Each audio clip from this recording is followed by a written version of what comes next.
So Passport Turtle will be focusing in one specific coffee variety, and that is Liberica. So for those who don't know, the coffee industry has 4 coffee varieties: Arabica, Robusta, which is the most popular one, and then Liberica and Excelsa.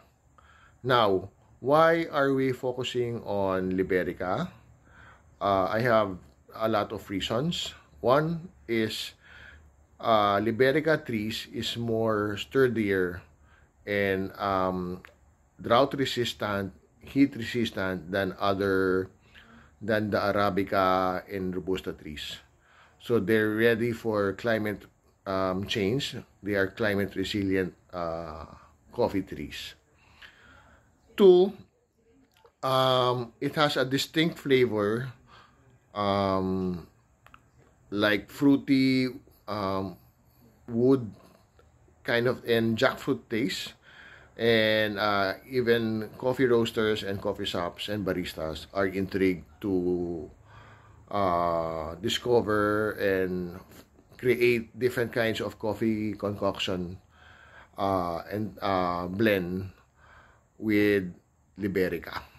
Okay, so plus Liberica is in the Philippines.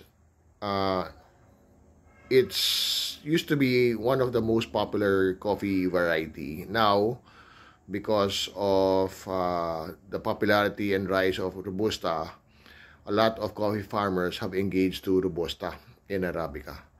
So we want to revive Liberica, not only in the Philippines, but all over coffee growing regions in Asia, Africa, and Latin America. So we will have and save the coffee crisis, because this is what we call the backup coffee.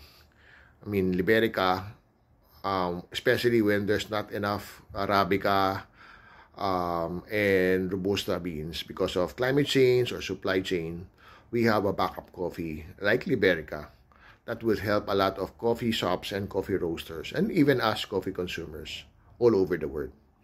So in the coming days, I'll be discussing more about Liberica and the project that we're going to launch here, first in the Philippines. Okay? So I'll talk to you more about that in the soon.